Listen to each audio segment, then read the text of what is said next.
I have a confession. Oh my God, tell me everything. So my lovely boyfriend, he went away. It's 2 weeks ago now. And I told him yesterday on the phone that I realized that I'm okay with him being gone. Always with the painfully honest truth. And I mean, I still love him, but like, I realized that he could be gone and I'm like, okay with it. I mean, I didn't say like he could be dead and I wouldn't miss him, but I kind of implied it. Oh my God. I mean, oh, Nils. Nils is listening right now and he's just like, I know. no, but I love him so much. But I do miss him like doing cat boxes so much. I hate the cat boxes. Oh yeah, you do hate the cat boxes. I hate the cat boxes so much. And like I had a pipe break. Like it was a main pipe break. It was a big, huge effing deal. That was a big deal. It's a big effing deal. Okay. Why does everything happen when people are gone? Okay. Everything major happens when you're alone in the house. And my cats are like, I held my poop for an entire day while the handyman did stuff because I was too afraid to poop. And so like there was no poop. And I was like, oh, this is the easiest cat box ever. And then the next day it was like Wrath of Cat Box. God. I don't enjoy cat boxing either. Today, speaking of cat boxes, I scooped the cat box. I used the bag that was next to the cat box. And then I take it out and I'm standing, I got Ella, I got a bag of recycle and I got the cat box. I'm like, what's all over Ella? Oh, no. There is a hole in the bottom of this bag that is leaking dirty litter onto the kitchen floor and all over my dog. And I was just like, oh, well, it's one of those days. Okay. No, this is why I double bag all of the bags. Like I check them intensely too, because I don't want to have to deal with anything. I already have to deal with so much cat stuff. I'll just be like, is there a hole in here? I blow into it and feel the bottom. I'm like, yep. I mean, I'm not making this mistake again. And then I put just brush off the dog. And I make sure I make sure I turn them kitty corner to each other. That way the seams don't line up. Yeah, no, should have done all of those. No, I'm super paranoid. I have so much trauma, and I don't even do cat boxes, but I have so much trauma from leaking bags of other things. No. Oh my God. All right, guys, I'm so sorry that we just talked about cat litter and cat poop, but like it's just like removing face gunk out of people's faces, right? Not the same at all. No, cat poop is nasty. It's smelly. It's terrible. I hate it so much. I would rather extract people's faces for hours than ever do a cat box again. Oh my God. Okay. But I can tell the story twice. I want to hear from other people. Has anybody ever extracted somebody that they had to go in the toilet and throw up? Ew. I've done it twice. Ew. I just remember one time, this is turning so gross, you were doing some extraction on my face and it literally made an audible like noise. I was just like, what the fuck just happened to my face? That does happen. So they do make a popping sound sometimes. And sometimes we'll be like, did you hear that? And the person's like, no. And we're like, whoa. Then we have the ones where we have to dodge them. Right? Which is why I'm always scared but when I have to wear the spectacles and don't have the mag lamp like to protect me. You need a face shield. Yeah, like I'm so scared. I have to keep your mouth closed. Oh, this horror stories. Everyone can go ahead and send us the stories of where zit pieces have landed on you. Okay. So gross. Because I would rather scoop a million cat boxes than hear the rest of this conversation. All right. That's going to be for like the mini-sodes. They're like, and then I got it in my mouth. All right. So foul. Oh, let's get this party started. Hi, I'm Sybil Solon. I'm an esthetician and spa owner. And apparently sometimes like liquid on my body from zit person. Gross. And hi, I'm Alex Ellis. I'm a body nerd and wellness expert. And we are business besties. And bosses. Running your own business, it's hard. But we're terrible employees, so we're figuring it out. Oh my God, we're totally figuring out. Well, I've figured it all out. But we promise to share everything we know about making six figures and beyond. And be brutally honest about what works and what totally sucks. A bunch of it totally sucks. But let's get started. Like zit juice in your mouth. That is so foul. It's so good. Well, welcome back to Skinfessional. On today's show, we're talking about handling clients who come in to see you with big feelings and emotions. So many feelings. And how to be a good listener without giving advice. Such a hard thing to do. So hard. Holy shit, so hard. And I feel like now, so it's October 2021. We're headed into the holiday season. Yeah. We are at the I want to say tail end. I wish it were the tail end. Right, but we're like 19 months of very intense and traumatic for a lot of people time.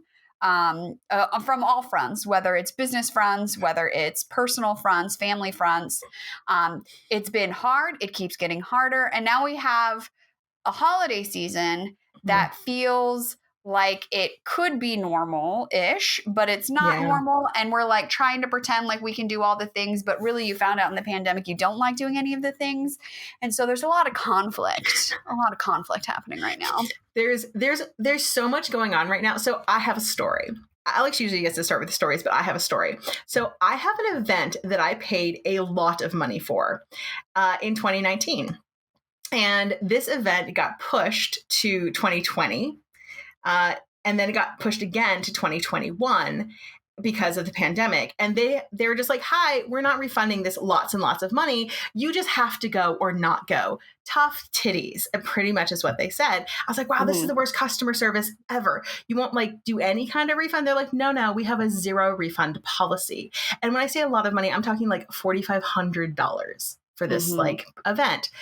And so I got the email recently for it and they're just like, yeah, so it's coming up on, we're going to be doing this in like 3 weeks. And just, so you know, this is what our requirements are. We require that you have a clear COVID test 72 hours before the event.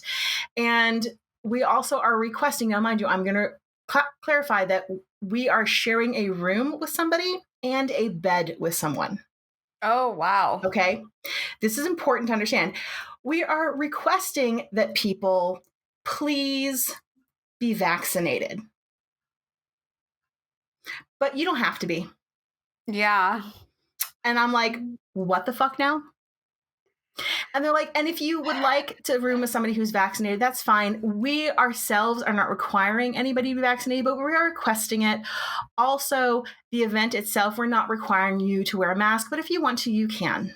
Well, I guess they're just assuming that clear COVID test 72 hours in advance is just like... is going to do the job after you've traveled. Fine. Okay, cool. Right. I was like, so I reached out to them and I was like, hi, so I have some concerns about the fact that I'm sleeping in a bed with someone. Like, I'm not overly paranoid. You all know I'm not overly paranoid. But I'm like, I'm literally sleeping in a bed with someone that I don't know. And usually I'm like okay with that. It's like a king size bed. I'm okay with that. But I'm like, I'm breathing a lot of air with someone very close to me who you're saying might not be vaccinated. And I'm like, right. I am, but that doesn't make me, immune at this point. And I was like, I feel uncomfortable. Let's talk about a refund at this point. And they're like, well, nope, no refund. So sorry. Wow. But you can just not come. Tell me you've spent all the money already without telling me that you've spent all the money already. Yeah. And I just like, so I always listen to my gut, and my gut is really very much like, don't go. No. My gut says don't go. And so more and more, I'm just like, I don't think I can go to this event, because even when I looked at New Orleans, which is where it's being held, New Orleans policy in the area right now, because of their numbers, is they're not letting anybody into any restaurant, facility, or anything unless you have a vaccine. They're requiring you to show your vaccination card with an ID. Wow. Which is more than like Los Angeles is doing right now. Yeah. Because of their numbers. Well, and also, like, from a business standpoint, if they are, like, if that's okay, what other things are okay that you don't know about? Exactly. Well, and then for me, I'm just like, so are you just saying that it's all fine? It's just all fine. Everything's great. Right. Smile, dead eyes. Yeah. And so I was just like, my gut says that this is a dangerous place for me. And so... that was a very hard place to come from for me, to be like, well, I guess I have to just say Asta. Mm-hmm. And it made me uncomfortable, but sometimes you have to listen to your gut. And Yeah, I was very, very unhappy about it. But I had to make a lot of calls to my friends and ask their advice and be like, where do you feel I stand in this? And this is where like this listening conversation came to, because this is one where I actually needed a couple people to just listen to me a little bit while I talked myself through stuff. And then a Right. couple people I was like, I actually want your opinion. Will you give it to me? Mm-hmm. And that's the difference. Sometimes somebody might ask you, can you give me your opinion? Yeah. That is such a good point. Because so I struggle with this because I am totally a problem solver, and my Mm-hmm. family is just like, we are the best at giving unsolicited advice, and I hate unsolicited advice. Um, and I have learned as an adult as well, that when people are, coming to you to talk to you, because I had an experience recently as well where a friend like called me up, and it was like, oh, how's it going? I was like, oh, I'm just like, oh, traffic. Yeah. I was like, how are you? And then she just started crying and needed to unload a lot of stuff. And very quickly, it was clear. I was like, oh, my job here is to listen, right? Mm-hmm. To just be an outlet for all of these big feelings and big emotions that have nowhere else to go for her at this moment. And when it opportunity arose to like maybe like ask a question of like, well, could you try this? Like it just, even then it felt so wrong, like not the right fit, you know? And I often think as caregivers, when people come to see us, when we hop on, a video call with them or whatever, a lot of it is just holding space, Yeah. and just allowing them to talk and allowing them, like you're saying as well, like to process what they're going through, what they're feeling, and just be a listener, which is Yeah. super, super hard. It is. It is. Especially when in this day and age, we want to either solve a problem or we Mm-hmm. want to like make them feel better. We're going to be like, hey, it's going to be okay. It's all going to work out. We want to cheerlead for them. And sometimes they don't want a cheerleader. They just want, and it's not even like a wallow. They just want to feel their feelings because they haven't been able to process them, as Alex said. They just want to Mm-hmm. sit there and like be allowed to feel them because they haven't been able to. Maybe they have to hold a happy facade. They have to, Mm-hmm. they're the person in their life that they have to hold it together every time they're somewhere. And I Mm-hmm. find that especially in the spa space, that we sometimes have to be the person who allows people to have a breakdown in our bed. And Mm-hmm. we have to just be able to be quiet for it. Mm-hmm. And so one of the things I've learned to say is, it's okay. My bed knows what to do with this. Mm-hmm. Yeah. Or And that's even it. my favorite, that sucks. I'm really sorry. Yeah, that sucks. This really sucks. I'm sorry you're going through this. I think too, the desire to fix has a lot to do with being really uncomfortable with Mm-hmm. other people's feelings, And I Yeah. don't think, like, culturally, especially here in the United States, we are taught to allow space for that. And I think like a lot of time these big feelings come from a place of grief, and I think that Mm, people often think that grief has to mean that somebody died. mm, And for probably a lot of people, somebody, especially over the last 2 years, they yeah. probably have lost somebody, or it's a loss of identity, or it's a loss of safety, right? Mm, Maybe something is changing or upended in their life, and they're just like freaking the fuck out. And so I feel like the best way, this is so fucked up, but the best way to understand grief is to have walked through it in some yeah. capacity, which is not feasible for everybody. But there's a lot of resources too, and just, podcasts and things that you can find if you're just like, I want to know better and I haven't had those life experiences yet. Somebody I follow on social media, her account is called Reimagining Grief. I just went to her website. It's a great website. She has a podcast. I didn't know that. It's called Grief is a Sneaky Bitch, which I was like, fuck yeah, that's Grief great. is a sneaky bitch. Yeah. So I haven't listened to the podcast, but there's our resources out there to go familiarize yourself and educate yourself with not even the right things to say, but just like the thing to say, Yeah. right? Instead of like, oh my God, it was like a prospect call for a client, and like energetically, I knew we weren't like really a great fit because and it could be too that he was just like really like closed off and wasn't going to warm up. Like he didn't really know me. Yeah. And so I was struggling to like connect, right? And I'm such like a let's connect, like, you know, like let my energy hold your energy and like we'll go from there. And I was getting nothing. And so I said he's telling me about, you know, how it's been really hard and like his back hurts all the time. And he's like, he's pissed, right? There's also grief too of like, I just want to work out. I just want to ride my bike. I just want to live my life without pain. Okay. And I said, I feel bad for you. Who the fuck says that? No. No. What I was trying to say is that sucks. I'm sorry. Yeah. Right? Don't say I feel bad for you. That was awful. I'm literally getting hot, creepy sweats just thinking about and it's even different. You could have said, I feel for you, which is different than I feel bad for you. You're like, I totally feel for you. Which was what I was trying to say, but I was so flabbergasted. You did feel bad. So you're just like, I feel bad for you. And he's like, die in a hole, you pity bitch. I know. He was just like, you feel bad for me? I was like, no, I'm sorry. That's not coming out right. What I'm trying to say. And it's just like click. And I died in a hole. To say, I died on the inside. He's not a client. But still, but I'm just like, goodbye. We've all been there. Oh my God. So, okay, Alex, so I have a question. So this is a good one. So when you say the wrong thing, and because it's going to happen to all of us, you are going to, at some point, realize that you've said the wrong thing. And what is the best way to come back from something like that? I mean, honestly, I feel like just apologize and like call yourself out. Yes. You know, like another time I put my foot in my mouth, I have a really good friend who's doing IVF and, you know, is struggling a lot. And I made some comment on a phone call once of just how like, I'm just like so glad I don't have kids, you know, which is like for me at this moment in time is true for me. And then I just couldn't stop thinking about how insensitive that was. And so I just sent her a text, you know, like unsolicited, just like, hey, I just want to apologize if what I said, like, I realized that what I said was like super insensitive and it wasn't my intention at all to, you know, insult anything. And so I'm sorry. And no need to respond. And she was just like, she hadn't even picked up on it. It was like my own, just like, but you never know. You never know.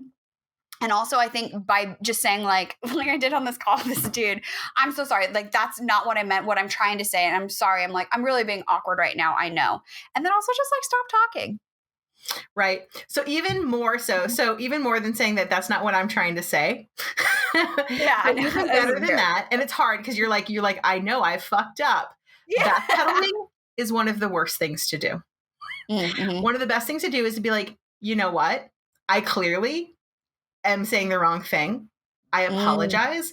I'm going to be quiet now and rethink what I really mean to say. Say it again. Okay. I'm sorry. I've said the wrong thing. I'm going to be quiet now and rethink what I really mean to say. Okay. I know how to say this because I am fucking stupid all the time. And if you've met me, you know it. Because there's a lot of times where I mean exactly what I mean. As I started this conversation with, I will tell you pretty much what's on my mind and just say it. I will just tell you what I mean. And most times be like, no, I'm cool with that. But I also can be incredibly callous and say things that I don't mean and be like, no, I didn't mean it like that at all. I'm sorry if it came out that way. Like, that's not what I meant at all. And so I've learned the art of, I'm going to shut up now and think about what I'm trying to say. But backpedaling is the worst because people will actually think that you're trying to gaslight them. So it's easier just to be like, I'm going to be quiet now and think about what I'm really trying to say. I'm going to hone my message and make sure that I say exactly what I mean. And then when you have it, be like, okay, so what I'd like to say is this, and I'm apologizing that it came out the other way because it sounded insensitive. Now that I think about how you heard it, I apologize. I hope you can understand that I was insensitive and stupid.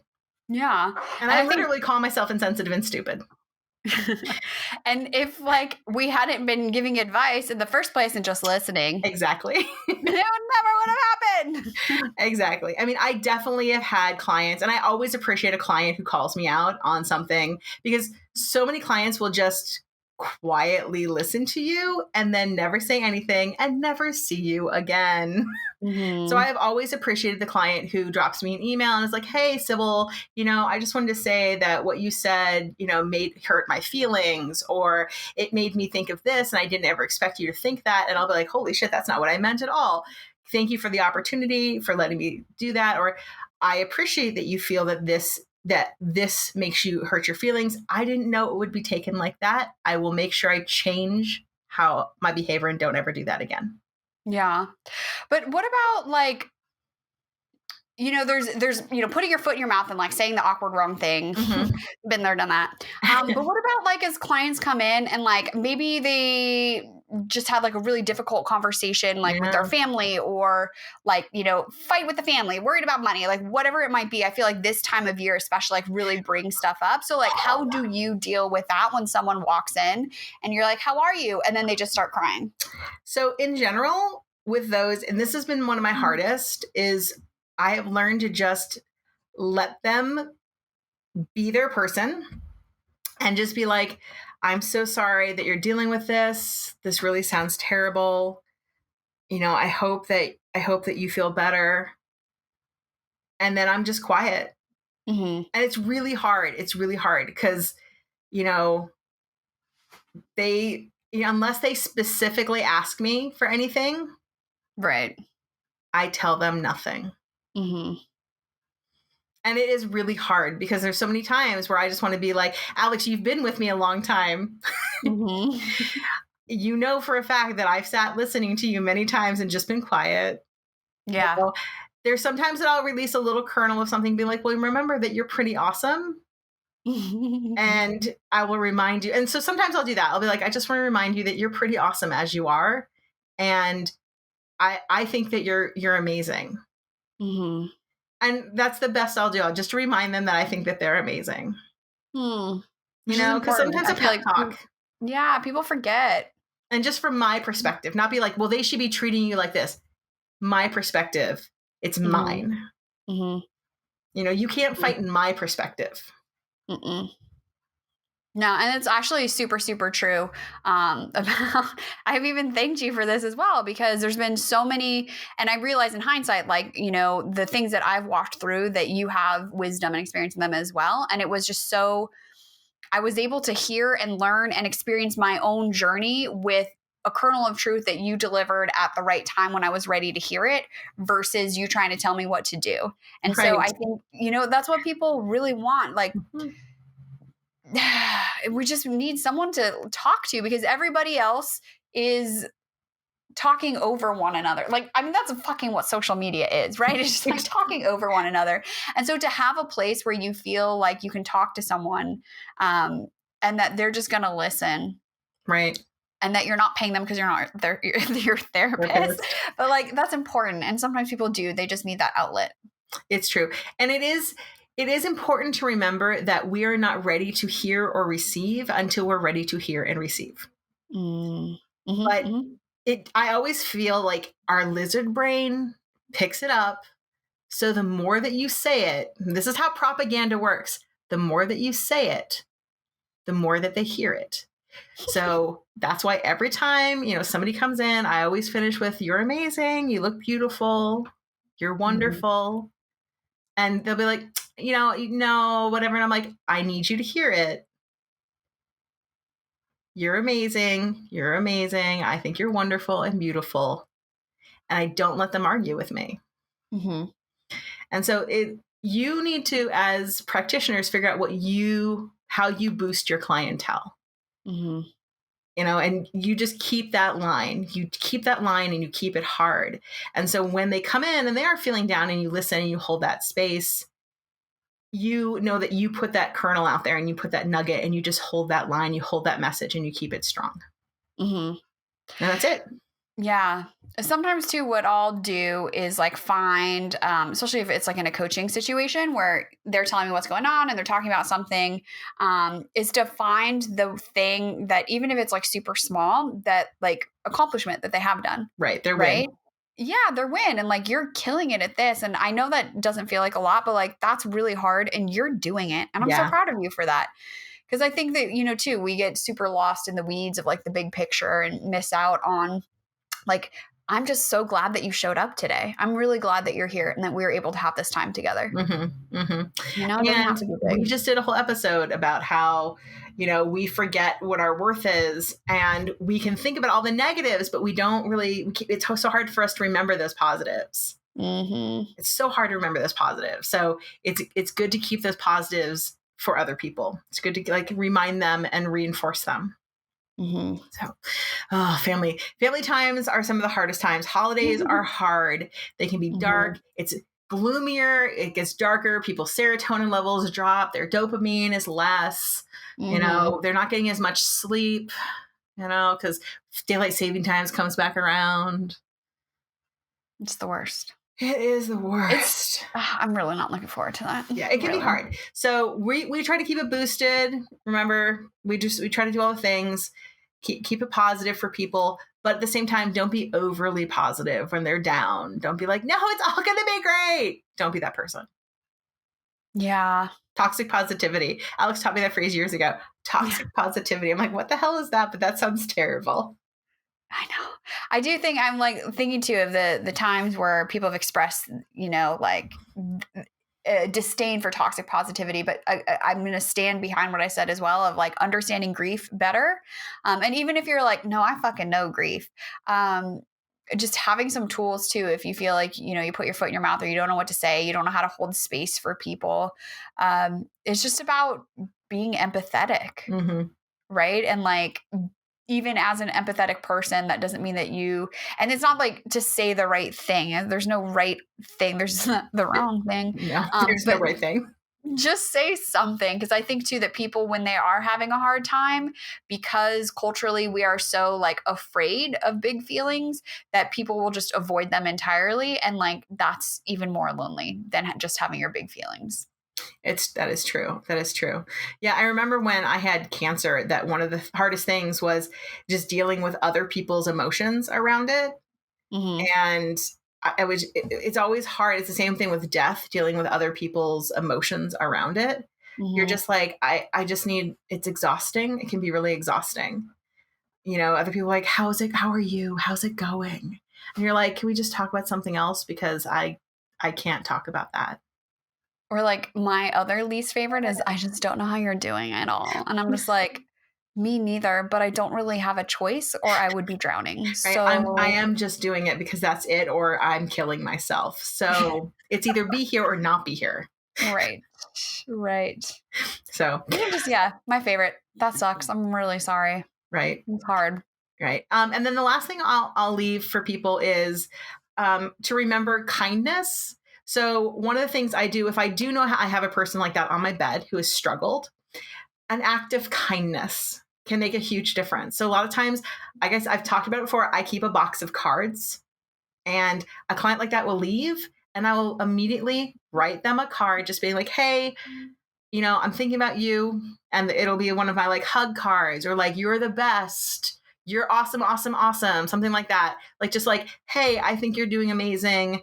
This card is to remind you that you're amazing. And I just pop it in the mail. And I know that in a day or two, it'll hit them and it'll remind them that they're amazing. Yeah. Those cards too.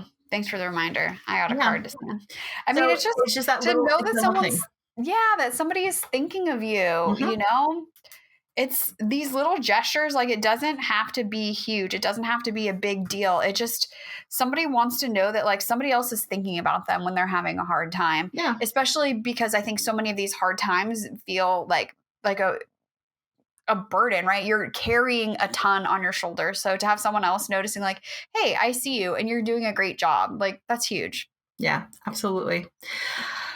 All right, guys. Well, hopefully this episode has helped you. And when you kind of have somebody on your bed who's having some problems, having some deep emotions, you'll kind of deal with it better. And if you catch yourself trying to give advice, you'll back it down a little bit and be like, oh, me advise. I feel sorry for you. You'll definitely say, I feel so sorry and bad for you. I'm glad it's not me. Yeah, don't do that. No. Yeah, so hit us up. Send us a direct message. You can use social media. Hopefully it's back up by then. The show is at Skinfessional. Sybil is at Skin Fitness Expert. I am at Hala from Hala. Or you can send us an email. Our email is skinfessionalpod@gmail.com. That's Skinfessional, just like the show title. God, I should get really good at I should get really good at signing that. Doing it real fast. Really so yeah, Skinfessional, this show, pod@gmail.com. Or you can give us a call and leave us a voicemail into our box. What's that number, Sybil? 818-473-5277. All right, everyone. Until next week. Keep your secrets to yourself. Unless you're telling us. Okay, bye. Bye.